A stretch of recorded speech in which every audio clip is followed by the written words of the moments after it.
आखिर देवों के देव महादेव भगवान शिव को किसने दिया शक्तिशाली त्रिशूल, डमरू और नाग? आप देख रहे हैं मिस्टीरियस हिंदू। तो चलिए अब करते हैं ज्ञान की बात। वीडियो में आगे बढ़ने से पहले हमारे चैनल को सब्सक्राइब अवश्य करें और बेल आइकन जरूर दबाएं। विश्व का कण कण शिव मैं हूँ, अब हर शक्ति का अवतार उठे। जल थल और अंबर से फिर बम बम बोले की जय जयकार उठे। हर हर महादेव। इसी बात पर कमेंट बॉक्स में हर हर महादेव अवश्य लिखें। देवों के देव भगवान शिव जिनसे इस ब्रह्मांड की शुरुआत भी है और इस ब्रह्मांड का अंत भी। लेकिन एक सवाल आपके मन में कभी ना कभी जरूर उठा होगा कि आखिर भगवान शिव जी को डमरू, त्रिशूल और नाग कैसे प्राप्त हुआ। तो चलिए इसी विषय पर विस्तार से जानते हैं। सबसे पहले जानते हैं आखिर कैसे मिला शिव जी को उनका त्रिशूल।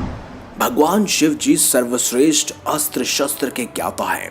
पौराणिक कथाओं में शिव पुराण के अनुसार एक कथा कही गई है कि धनुष और त्रिशूल के स्वयं निर्माण करता स्वयं भगवान शिव जी ही हैं और सबसे पहले उन्होंने ही धनुष का आविष्कार किया था और सबसे पहले उसी का प्रयोग किया था।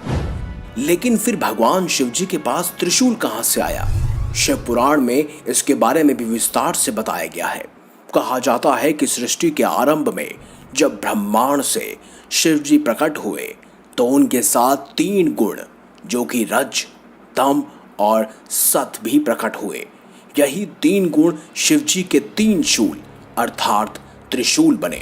इन तीनों गुणों के बगैर सृष्टि का सृजन और उसमें सामंजस्य बिठा पाना संभव नहीं था।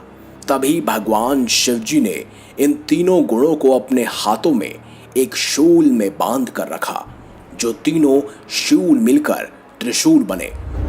अब ये जानते हैं कि आखिर कैसे शिव जी के हाथों में डमरू आया। भगवान शिव जी के हाथों में डमरू आने की कथा बड़ी ही रोचक है। माना जाता है कि सृष्टि के आरंभ में जब देवी सरस्वती जी प्रकट हुई तो उन्होंने अपनी वीणा से सृष्टि को ध्वनि दी, लेकिन इस ध्वनि में कोई भी सुर या संगीत नहीं था। तभी उस समय भगवान शिव जी ने नृत्य करते हुए 14 बार डमरू बजाया और उस डमरू के सुर ताल संगीत से सृष्टि में ध्वनि का जन्म हुआ। कहा जाता है कि डमरू स्वयं भगवान ब्रह्मा का स्वरूप है जो दूर से विस्तृत है। जैसे जैसे पास आते जाते हैं ये कम होता जाता है। अब जानते हैं कि आखिर शिव जी के गले में नाग कैसे पहुंचा। भगवान शिव जी के गले में जो नाग है उनका नाम है वासुकी और शिव स्रोत में कहा जाता है कि ये नाग नागों के राजा हैं और पूरे नागलोक पर इनका ही शासन चलता है। समुद्र मंथन में इन्हीं का उपयोग कर कर मंथन को मथा गया था।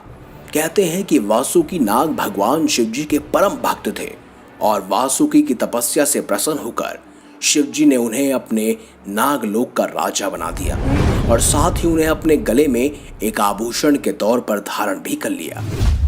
तो दोस्तों इसी प्रकार से स्वयं महादेव को यानी भगवान शिव जी को डमरू, त्रिशूल और नाग प्राप्त हुए थे। आशा है आपको ये जानकारी अच्छी लगी हो। अगर ये वीडियो आपको अच्छी लगी है तो लाइक कीजिए, हमारे चैनल को सब्सक्राइब कीजिए और ज्यादा से ज्यादा शेयर भी कीजिए। साथ ही कमेंट बॉक्स में हर हर महादेव अवश्य लिखिएगा। मिलेंगे अगली बार एक नई खास वीडियो के साथ। अब तक के लिए देखते रहिए संपूर्ण ज्ञान का केंद्र बिंदु मिस्टीरियस हिंदू।